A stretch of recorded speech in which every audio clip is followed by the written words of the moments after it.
Muli po, magandang umaga po sa lahat po ng mga makakapanood ng vlog natin. Kung nasa ibang bansa po kayo, magandang gabi po. At dito po sa Pilipinas, gaya po ng inyong maririnig, ayun, pagtilahok po ng manok kapag umaga na. Kaya magandang umaga po sa lahat po ng mga nanonood sa akin sa Pilipinas, at kung sa ibang bansa naman po, magandang gabi. At hinihiling ko lamang po sa ating mga kapatiran o sa mga kapatid na makakapanood po ng vlog natin ngayon, kung pwede po ay magkaisa po tayo. Kung pwede po ay magkaisa po tayo.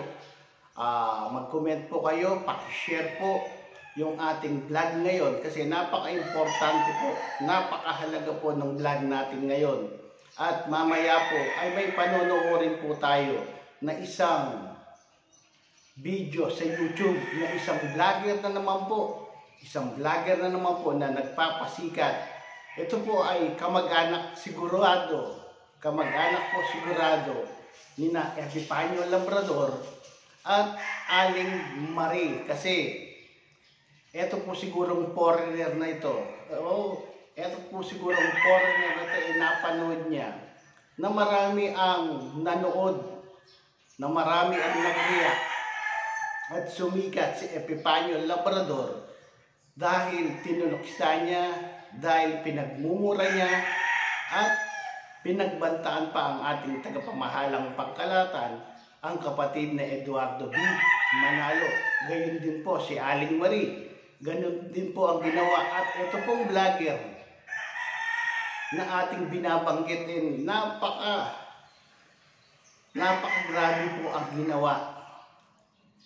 Napakagrabe pong kalabastanganan sa atin ng mga iglesia ni Cristo.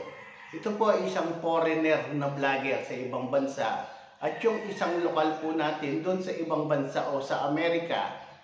Ayun, ang ginawa po niya pumasok sa araw ng ating pagsamba. Wala na pong problema kung mag-a-attend ka o sasamba sa oras ng pagsamba yung mga hindi natin mga kapatid sa Iglesia ni Cristo. Siyempre, halimbawa may mga mini-mission tayo, may mga iniimbitahan tayo na sumamba para makita kung gaano po kasolone o gaano katahimik yung mga ginagawa nating pagsamba. Ito pong vlogger na sinasabi ko, ang ginawa po niya kumuha siya po ng video.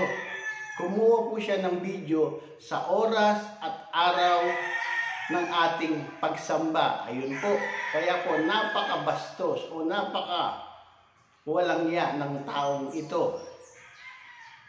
Hindi po katanggap-tanggap ang pinaggagawa ng vlogger na ito. Ito, panoorin po natin. Ang vlogger na to, ang pangalan niya sa vlog ay Krishna Sahay. Ito po, Sahay. Krishna Sahay. Ito po. Ayan po. He's just dead. He's unalive. Like, okay, you can say what you want, but we all know what happened. And so I want to give a fair warning. I would never unalive myself in case something happens. I want y'all all to know. So Sunday morning came and I woke up early. I'm so tired. I don't know if you guys can tell. Look at my eyes. They're black, bro. And the drive was absolutely excruciating. It was 2 hours away, and every single road just looked so dangerous. And I was getting worried because if I got there and they just told me that I wasn't allowed in, I would have wasted all this time and planning for absolutely nothing. So we arrived there, and I'm set up with these hidden camera glasses, and my friend also has them on, as well as we brought this little charger that has a camera in it so that we could stick it into one of their walls and try and spy on them later on. But before we could even make it inside of the place, we were greeted by a nice family that was just complimenting my car and asking if we were like really Frisco. Oh, Frisco. Yeah. Once we walked in is when things got strange. See, everyone was pretty nice. We shook their hand, but then they asked who invited us. And usually, I mean, like, my friend goes to church. Most churches don't even require an invite. You can just go there if you want to and worship. But I guess they needed one. And luckily, thank the God, someone else said, did Jeremy invite you? You're a friend of And we just went along with it and said yes. As you can tell from my friend's face, it felt like we had just hit the most devious link of the century. And it looked like a charm because we Ayun po mga kapatid sa loob ng Iglesia ni Cristo, siguro po yung iba sa atin, napanood na po ang video ng vlogger na ito na nasa ibang bansa. Yun, sa atin nga po mga Iglesia ni Cristo, opo, madako muna tayo sa mga member po ng mga member sa Iglesia ni Cristo tulad ko, di ba? Kapag araw po ng pagsamba, opo, kapag araw ng pagsamba, yung mga cellphone natin, ibinibigay po natin sa information o ibinibigay po natin sa mga kapatid na scan. Bakit ganun ang ginagawa natin? Para wala pong maging hadlang o wala pong maging alingas-ngas kapag araw po o kapag oras po ng mga pagsamba natin sa ating Panginoon Diyos. Napaka-solemne po, napaka-importante po ng pagsamba na ginagawa natin. Kaya ayaw po natin na magkaroon po ng istorbo. Kasi kapag dala po natin yung ating cellphone, kapag may tumawag po, magre-ring po yun. Yun po ay magbibigay po ng alingas-ngas. Ito pong taong ito, ito pong vlogger na to.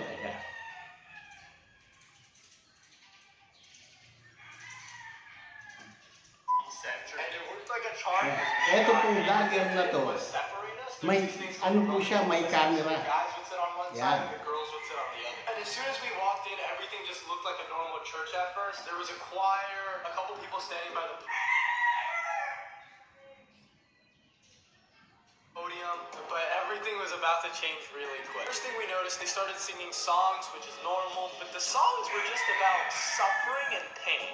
Literally the whole time. Like, you can't make this up. They were talking about how you were going to suffer and be in pain if you didn't obey over and over again. It was just extra. And I quickly found it really odd that throughout the entire church, the outside, the inside, there wasn't a single cross, even though they claimed to be the only church of Jesus Christ. And then I was thinking, like, why did they make it seem so invite-only? Like, usually you're trying to spread the message of Jesus Christ and stuff in church, but these guys weren't trying to do that at all. So we just sit there and chill until we notice something a bit odd. Now, I don't know 100% if this is normal, but the guy at the podium just starts crying. Tired of being stranded with a dead car battery? Revive your car with 2,000 And the podium just starts crying. Ayun po, di ba kapag oras po o kapag panahon po ng ating pagsamba, lalong-lalo na kapag panalangin na po, napakasarap po sa ating mga Iglesia ni Cristo. Napakasarap po na iiyak po natin sa ating Panginoon Diyos yung ating mga problema. Napakasarap po na maglambing sa ating Panginoon Diyos sa panahon po ng mga pagsamba. Kaya, opo, ikaw na nanonood ngayon, kayo po mga nanonood ng mga Iglesia ni Cristo, di ba, naranasan nyo rin po na kapag ang panalangin natin ay napakabiyaya, hindi po natin namamalaya na pumapatak po yung ating mga luha. Kasi ramdam na ramdam po natin na kasama po natin ang ating Panginoon Diyos sa panahon po ng pagsamba. Taliwas po sa ginawa ng vlogger na to. Taliwas po sa ginawa ng vlogger na to. Napakalabastangan po ang ginawa niya. Opo, napakalabastangan po. Inuulit ko po, napakalabastangan po ang ginawa ng vlogger na to. Kasi meron po siyang camera. Diba? Sa ating nga po mga kapatid, bawal po ang magdala o kumuha ng picture kapag panahon po ng pagsamba. Ito pong vlogger na to, talaga pong iba po ang kanyang intensyon. Opo, talaga pong iba po ang kanyang pakay. Kaya po siya dumalo sa araw o oras ng ating pagsamba. Kaya mga kapatid, sa loob ng Iglesia ni Cristo, nananawagan po kami sa inyo. Opo, nananawagan po kami sa inyo. Hindi lang po ako, pati po si Wonder Philippines, Job Pinay, Michelle Job Pinay, nananawagan po na i-report po natin sa YouTube yung ginawa po ni Christina Sanay. Paano po natin i-report? Paano po natin i-report? Ganito po yun. Ito po. I-report natin, mga kapatid, magkaisa po tayo. Opo, mga kapatid, magkaisa po tayo. Magkaroon po tayo ng pagkakaisa. I-report po natin sa YouTube. Paano po natin i-report? Ito, ganito po ang gagawin natin. Di ba? Ganyan po. Pupunta po kayo. Yun. Pupunta po kayo dito sa may. Bababaan ko po ang para makita nyo. Yun. Yun. Pupunta po kayo dito sa report. Ayun po. Yun. Pupunta po kayo dito sa report. Ayun po. Nababasa po ninyo. Pupunta po kayo sa report. Tapos, ang gagawin po natin, ang ilalagay po natin misinformation. Nakuha po ninyo mga kapatid. Ang gagawin po ninyo ay re-report natin kay YouTube. Ang i-report natin kay YouTube para mabigyan po ng aral. Para mabigyan po ng leksyon ang foreigner na ito. Para mabigyan po siya ng leksyon. I-report po natin ang kanyang YouTube channel sa ginawa niyang kalabastanganan. Sa ginawa po niyang kalabastanganan. Sa ginawa niyang pagbibideo na walang paintulot, sa ginawa niyang patagong pagbibideo sa oras ng ating pagsamba. Ang lagay po natin doon sa report ay misinformation. Ito, pakinggan pa po natin ang sinasabi ng vlogger na to. Ito pa po.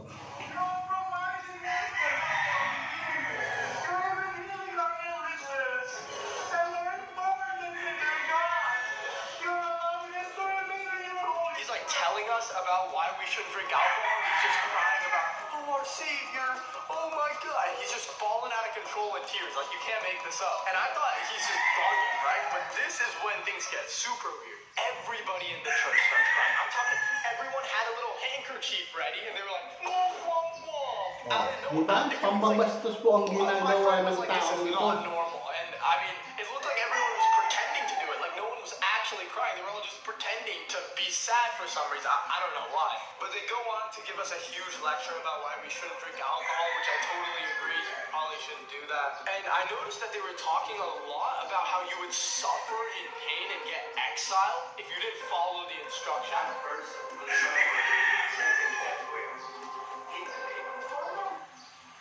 And a lot of this is low-key kind of cult behavior and what a lot of cults do with like their members to try and keep them in control. And they were talking about how they must obey and all this stuff. But this could just be a little extreme until they mentioned that they were praying and hoping for this guy called EVM, Eduardo V. Manalo, to have like greatness, right? And they were talking about how these ministers and all these higher-ups were appointed by God to run these churches. And it's just interesting that there's like a person and like a Yun, sinabi po niya na ipinanalangin po natin ang kapatid na Eduardo B. Manalo. Tama naman po yun. Tama naman po. Sa lahat po ng pagkakataon, lalo na po sa mga oras po ng pagsamba, sa panalangin po ng kapulungan, sinasama po natin ang ating tagapamahalang pangkalahatan sa mga panalangin. Ipinapanalangin po natin sa ating Panginoon Diyos na bigyan po ng malusog na pangangatawan, ilayo po sa anumang pong mga karamdaman, at bigyan pa po ng mahabang buhay at kapangyarihan upang mapangunahan po ang buong iglesia. Ito pong taong to, tinawag po tayong kulto. Kaya sabi ko nga po sa thumbnail ko, na nilagay ko sa thumbnail ko, ito po ang isang kamag-anak. Ito po ang isang kamag-anak ni Epifanio Labrador at Aling Marie. Pero mas matindi po ang ginawa ng vlogger na to. Bakit? Sa panahon po ng ating pagsamba, napaka-solemn po. Ang ginawa po niya, mayroon po siyang hidden camera, yung nakatagong camera na sinuot po ng kasama niya.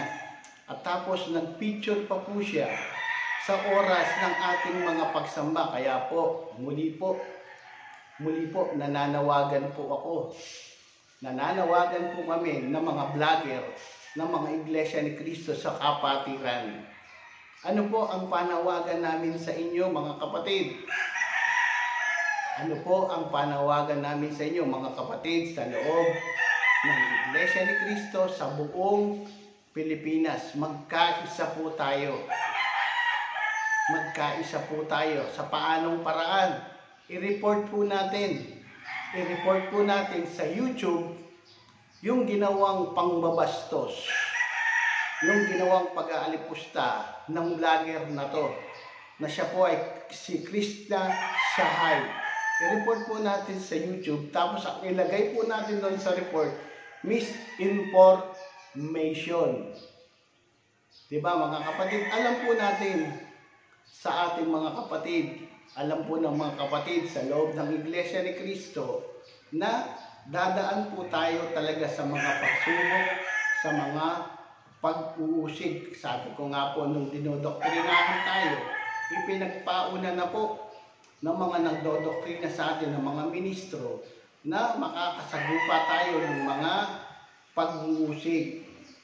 Alam na po natin yan, pero ang hindi po natin matanggap, yung ginagawa ng mga umuusig sa atin. Okay lang po sanang usigin tayo sa ating pananampalataya. Kumbaga, Biblia sa Biblia. Pero ang ginagawa po ng mga umuusig sa atin below the belt. At sa ating po mga kapatid na mga nanonood ngayon, mag-comment po kayo sa ating vlog ngayon.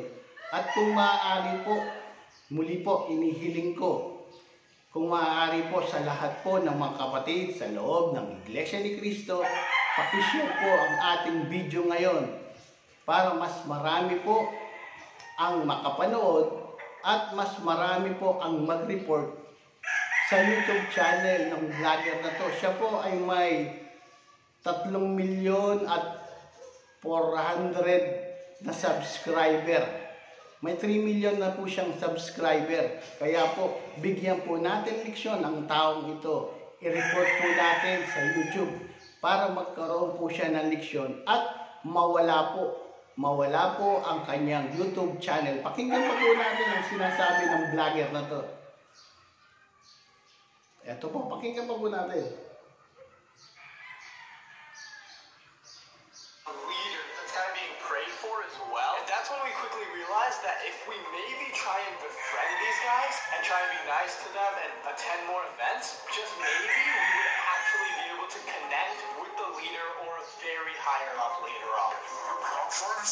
Now this is when the next really weird thing happens, right? Usually at church you can record, take photos. I tried to take one photo of Yan, the kumuha choir. po siya ng picture. This guy in the back who's been watching us the whole time. I don't even realize that we've been being watched this whole time. But he's been watching us. He comes up to us and he's like, "Hey, excuse me, if you record one more time or take a photo of anything, we will have to kick you out." Don't you want to spread this? Like, don't you want other people to know? There's so much secrecy about it. And it's like I was looking on Reddit, other people are talking about. Gaya po ng sinabi ko nung una, sa araw po o sa oras ng ating pagsamba, bawal po ang mag-video at magkumuha po ng larawan o picture sa panahon ng ating pagsamba. Kaya po, nung nakita ng isang diakono, yung ginawa ng vlogger na to na kumuha ng picture, sinabihan po siya. Ang hirap po kasi sa mga hindi po, pasintabi po, sa mga hindi po kaanib sa Iglesia ni Cristo. Sana po, sa mga hindi po namin kaanib sa Iglesia ni Cristo, igalang naman po ninyo ang aming pananampalataya. Uulitin ko po, sa mga hindi po namin kaanib sa Iglesia ni Cristo, igalang naman po ninyo ang aming pananampalataya. Gaya ng ginagawa namin sa inyo, na ginagalang po namin ang inyong pananampalataya. Sabi nga, kapag may batas, sundin natin yung batas, di ba? Pakinggan po muna natin ang sinasabi ng vlogger na to. Ito pa po.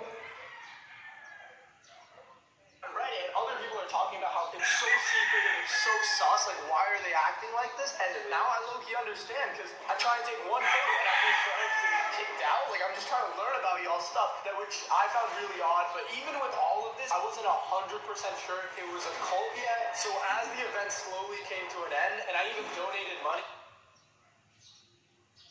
Kaya may tao, makasal natin. Because, you know, as much as some of the things might be weird, I don't believe that everyone there is just a horrible person and actually bad. So I donated, and as we started to leave, I knew I had to get further. So I started chatting up random people, and so did my friend. And we eventually connected with a couple of the members on Instagram and got to know them. Shook hands with some of the ministers. Just tried to be overall polite. And sure enough, by the grace of God, one of the people we talked to was actually trying to escape and get out of the cult and was willing to do an interview with us. Obviously, we had to keep a lot of this confidential, but it was nuts, and this was definitely going to help us get one step closer to eventually meeting the leader. Diba? Tinawag pa po tayong kulto ng vlogger na to. Kaya sabi ko nga po sa mga kapatid na nanonood ngayon, sa mga kapatid sa buong mundo, muli po ay magkaisa tayo. Magkaisa po tayo na ipaglaban ang ating pananampalataya. Magkaisa po tayo na ipaglaban ang dakilang pagkilala natin sa ating Panginoon Diyos. Paano po tayo magkakaisa? O ano po ang gagawin natin para magkaisa tayo? I-report po natin. Opo, kayo na nanonood ngayon ng mga kapatid sa Iglesia ni Cristo. Tulungan niyo po kami. I-report po natin. I-report po natin sa YouTube ang ginawang pag-alipusta, pagbababoy, pagyurak sa ginawa nating pagsamba dyan sa ibang bansa ng vlogger na to. I-report po natin sa YouTube. Ang ilagay po natin misinformation. Kapag nagkaisa po tayo, lahat ng mga member sa Iglesia ni Cristo, matuturuan po natin ng leksyon ng taong ito. At sigurado po, sabi ko nga po, wala na pong mangangangas. Wala na po ang tao dito, ang maglalakas ng loob na siraan o gawin po ang ginawa ng taong ito na kumuha po siya ng video sa panahon po ng ating pagsamba.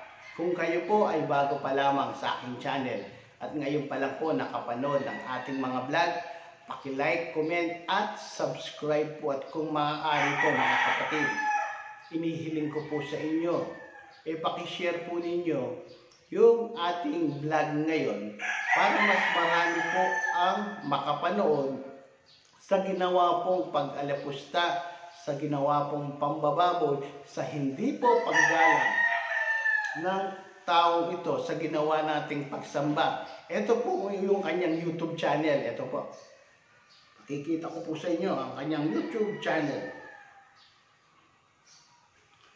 Ayan po, kung nakikita po ninyo, ayan po ang kanyang YouTube channel. Ayan. Ayun. Yun. Krishna Sahay. Yun. Krishna Sahay. Ayan po. Ayan po ang kanyang YouTube channel. Kaya sabi ko nga po mga kapatid, bigyan po natin leksyon ng taong ito. Opo, bigyan natin leksyon ng taong ito.